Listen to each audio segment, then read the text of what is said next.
What's up, guys? I'm Lee Stapleton. I'm the founder of Paint the City Peaceful, and I'm here in Los Angeles. Thank you for having me. Hi, everybody. I'm Robert De Los Rios, founder of the Raw Project here in Miami, Florida, coming to you live from the Wynwood Mural Fest. Literally, from the time I got off the highway to the time that I made it to my house, coming back into Santa Monica, it was just like, okay, I don't know what the answer is, but like we can do better than this.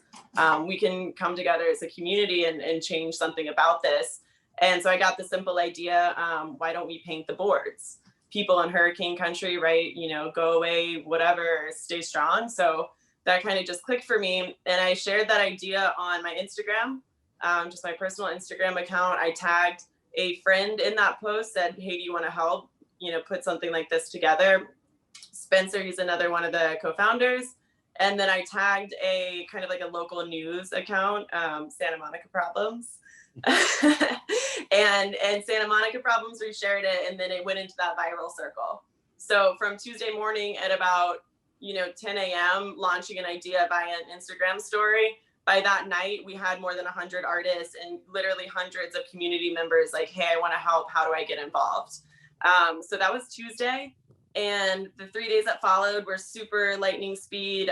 We put together just literally a shoestring team of friends and partners in the community. We're all kind of from like the arts and entertainment production background, so it was a natural fit that way. But 3 days later on Saturday, we had a couple thousand people show up to Santa Monica. We had paint donated. We got more than 150 community murals installed in that one day, and we did it all without city approval or police kind of forewarning. We didn't want to tell the cops, like, I'm not going to call the cops in my own party. So what we did was work with the former sheriff of Los Angeles, who's a friend of mine, Clyde Terry. And he now does kind of like a peace partnership thing. So there's members of the Los Angeles community that are trained in creating peace in demonstrations and kind of large group gatherings. So we actually got like our own team of peace leaders together. And then when the cops did show up, I was on point to work that out with them, just using communication and inviting them, giving them a paintbrush as well and saying, how can we have this be available today in Santa Monica? So it's Saturday morning. Yeah, can I ask you something about that? Did you get any pushback from people like, oh, how can you bring the cops in and all that shit? Or like, did you feel a change of vibe, or did it all just blend in? It's and I can't make this up. It was one of the most beautiful days I think I'll ever experience, the way things came together. So we pull up on the block in the middle of Santa Monica Saturday morning at about 7 a.m. And we've got a crew of people setting up pop-up tents, putting out cans of paint, right, putting out tables. And this lady just bikes by, and she pulls over her bike and she says, hey, what are you guys doing over there? Like, what's going on? I'm the city manager of Santa Monica. So I ran over and I was like, hey, I'm so sorry. Like, look, it's just really dark here and we just want to paint it. And, we've trained people in peacekeeping and we're going to promote peace all day. It's not a divisive thing. We're just trying to transform the community and kind of reclaim the movement and positivity around the efforts at that time. Mm-hmm. And Kathleen, our girl at Santa Monica, was just like, that's amazing. You guys now have a blanket, you can do whatever you want in Santa Monica. You can paint every building. And we had literally at that time had approval from like 20 business owners.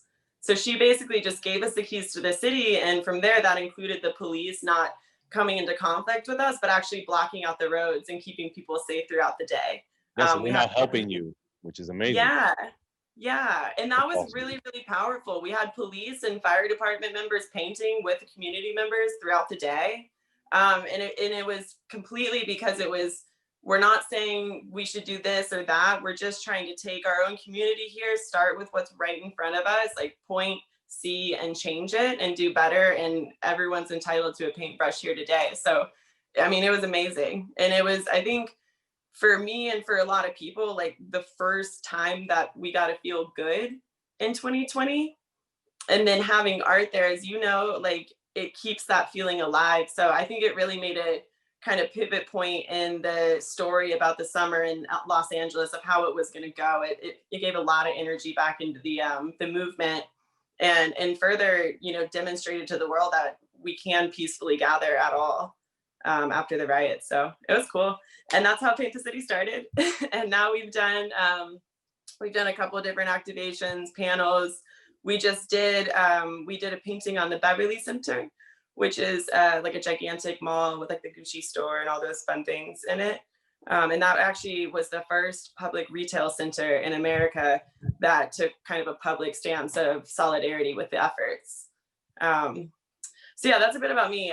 We basically are just trying to invent a narrative here, like a third option in the either or, and we're trying to be that and space for Paint the City. So what do you guys do with the, I see, the one behind you is one of your pieces, I'm assuming, or yours? This, yeah. Like, what are you guys doing with the boards after? Do the owners keep them? Do they toss them? Like, yeah. Do you have an agreement with the city to like destroy them so that, you know, I don't know. I'm just wondering what happens to all this stuff after. Yeah. Okay. So that was the thing. So it happened again, like 3 days, like Woodstock style. Like we just stayed up really late and got it done. And then the after part of it obviously wasn't organized because there had never been a community painting this big in this area, let alone done by so few people. So we have probably like 70% of the art in warehouse, keeping it. There's the national galleries are, you know, starting to look at how to capture 2020 and all the art that took place. So we'll work with them next year to install that. And then through this platform, we're hoping to start auctioning off prints of it and just kind of driving interest around it while we figure out a permanent placement. Nice. A lot of it was just luck, man. Like I was around a lot of the right people at the right time as far as getting to where I'm at now. And I think the majority of it, you know, just me being, I don't know, very lucky to be in, you know, without a family or no kids or nothing right now, just because, you know, when all of this started happening here in Wynwood and Miami, I'd say officially about almost 15, 16 years ago, as far as people started really coming here, but, or maybe a little bit more, but, you know, it just, every day more and more people kept coming and painting, and the businesses started taking over and started realizing, holy shit, this is something that actually fucking works, you know? And, you know, so it started heading towards that direction where artists that have built this place now all of a sudden are getting, not that, I'm not gonna say that they're getting kicked out, but they're not getting the respect and the guess credit is the right word, I guess, that they deserved, you know? And it's just something that, you know, it's like this neighborhood from 29th to 36 is houses, mostly houses and neighborhoods. Then from 29th to 20th is that industrial area or Wynwood where everything is painted, you know? And one side, on top of the fact that now all these big companies and big developers are coming in and taking advantage of this and not paying the artists anything and just selling it for an enormous amount of money, on top of that happening on this side, nothing was blending in the resident side. So it wasn't really meshing, you know? And I just found myself in a position where I had been taking pictures, documenting what's been happening here for a few years now, and all of my friends kept getting screwed over. So we just started, you know, I guess ganging up and making sure that companies paid these people the respect that they deserved and started getting paid gigs and all that stuff. And then one day, one of my friends that is in this neighborhood, he called me and said, the middle school that's down the street, the one with the massive, beautiful concrete walls, they want you to go over there and talk to them because they're thinking about bringing maybe an artist in at some point to do something with the kids or whatever. So I'm, you know, of course, why not? Let's go head out there and talk to her. And I mean, this is one of those buildings that you look at, and whether you're an artist or you're around them and you curate, you look at it and it's just, I mean, it's the most beautiful thing in the world. It is, if you saw this school, there's not a single artist that didn't paint the school, that didn't touch the wall and say, this is the smoothest wall I've ever painted in my life. So even from before we did anything, it looked incredible.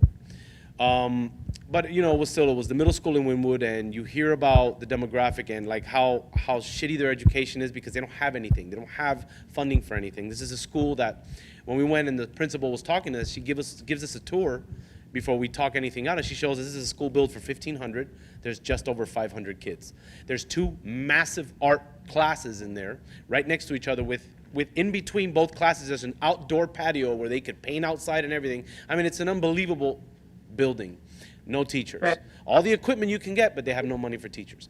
Amazing dance room, huge floors, boards for dancing, and the big mirror on the corner, bars on the walls, no teacher.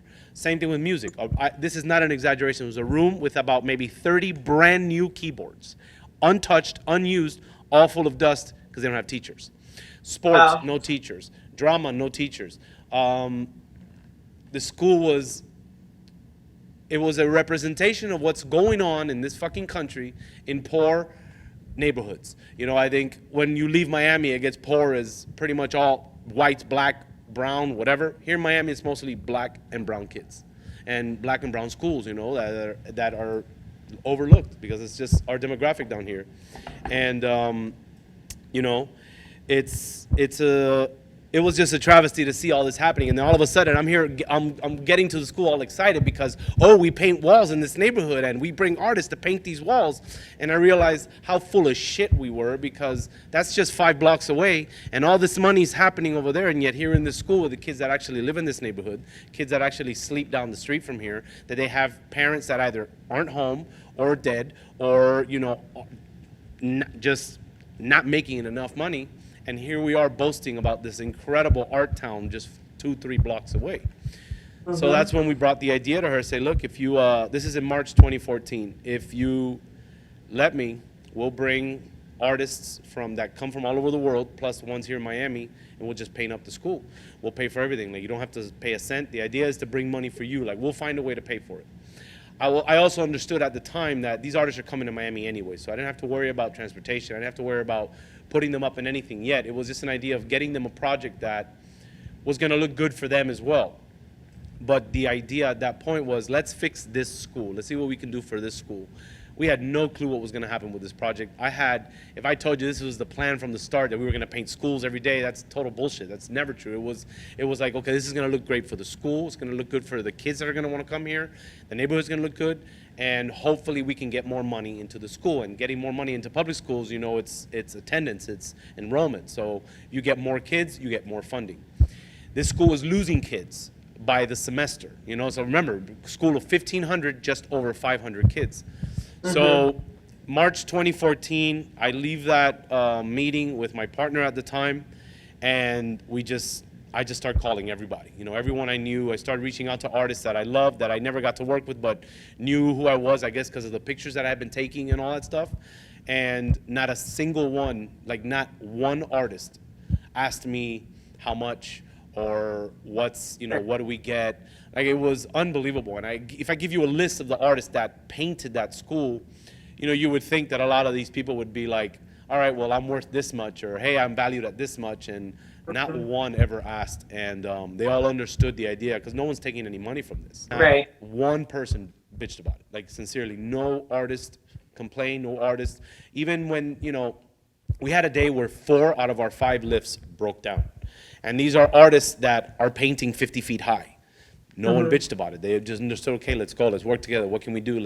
You have the lift for an hour, we have it for an hour. Like, it was just an amazing way everybody came together.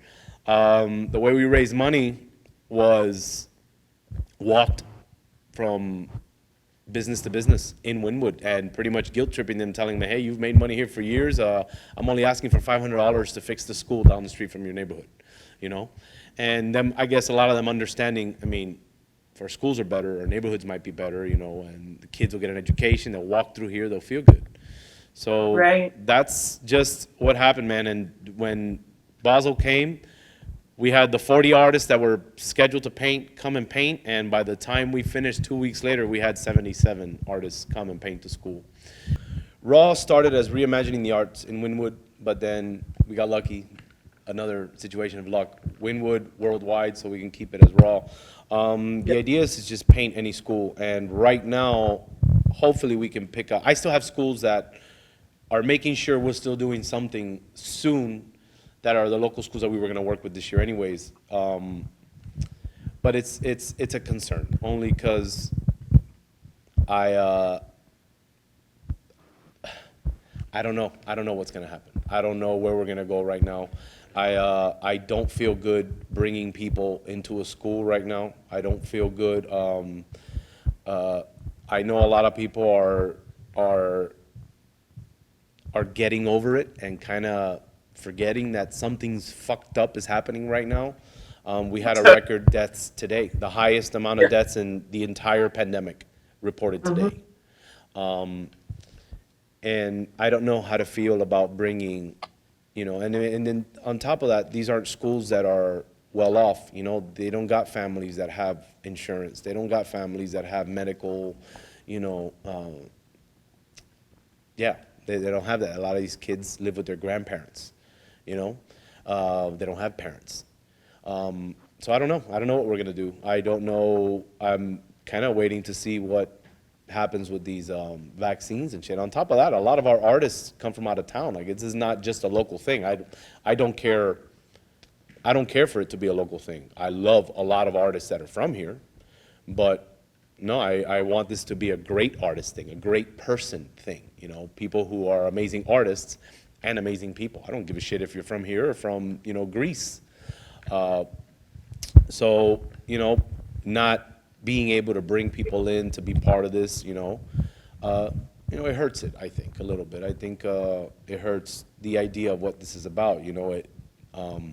We have, you know, artists that make such an impact on these kids that come from all over the world. It introduces people from all over the world to these kids that might not even have heard of their city or their country or heard that accent or see if, you know, what they look like or, like, who knows? Like, you're talking about kids that are 6 years old all the way through 13 years old. They're experiencing people for the first time in their lives.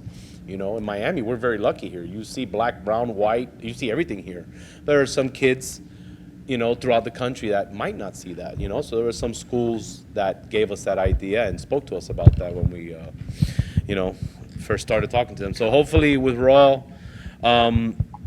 we'll be able to get back and working with schools soon again. But I think we're really just making sure we don't bring misery with whatever this comes with, you know. We gotta take this seriously. Like, now that there's no riots or, you know, if there isn't, like, where do you take your project if you're not boarding up stuff because of riots and, you know, hurricanes or anything like that?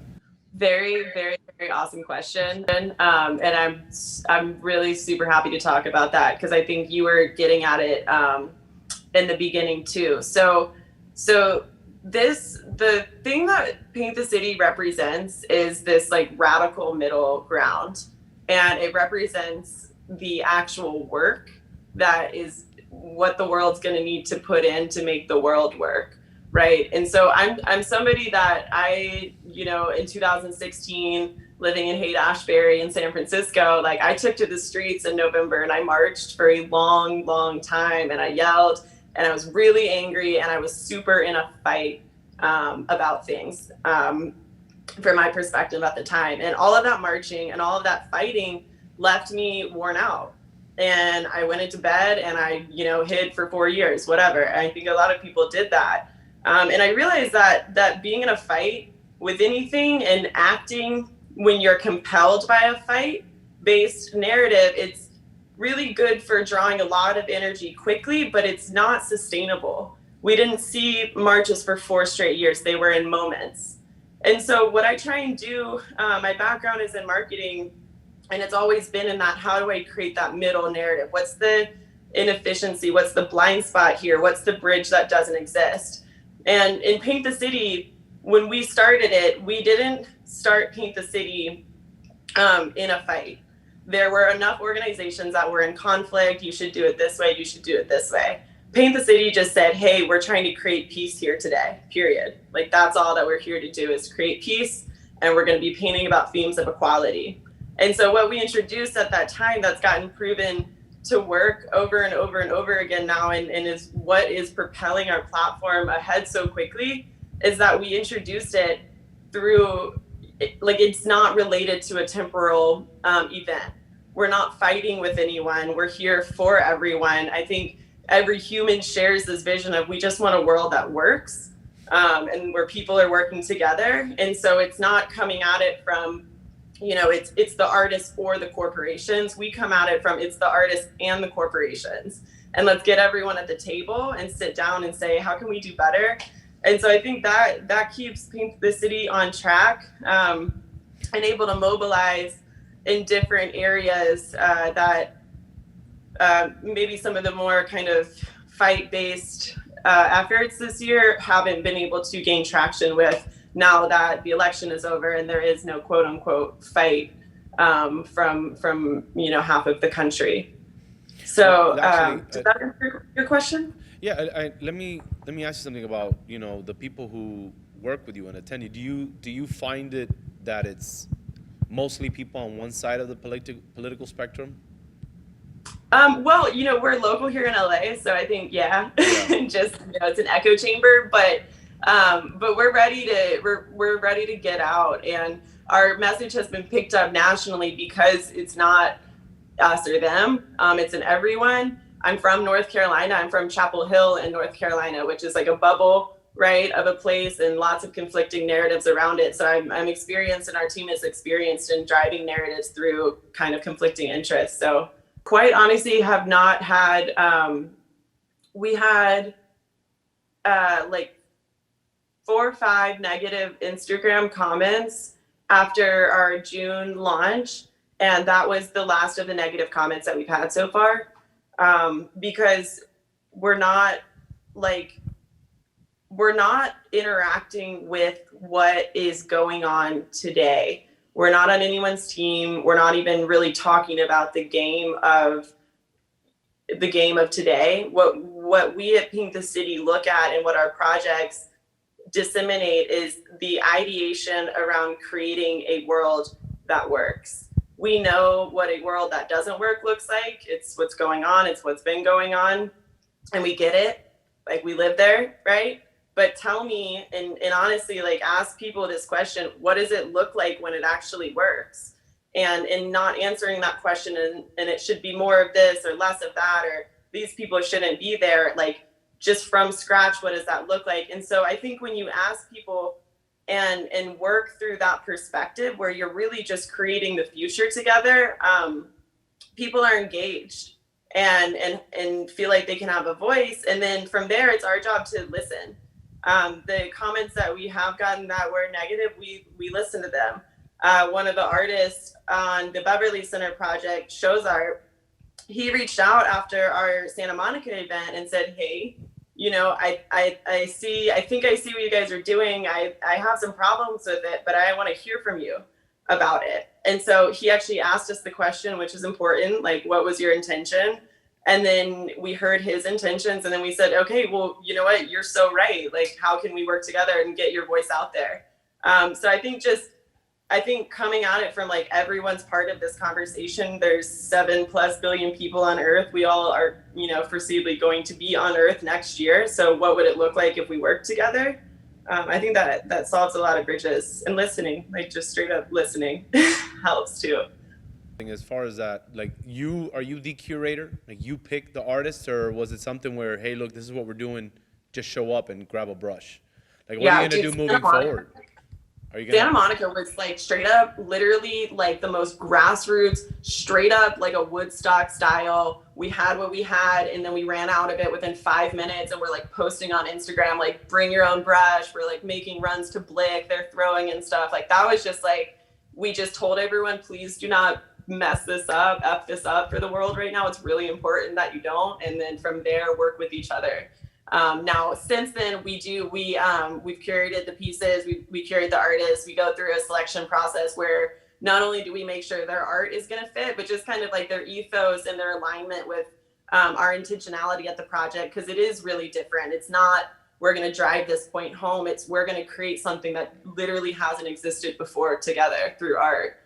So that's kind of like the most important thing. Nice.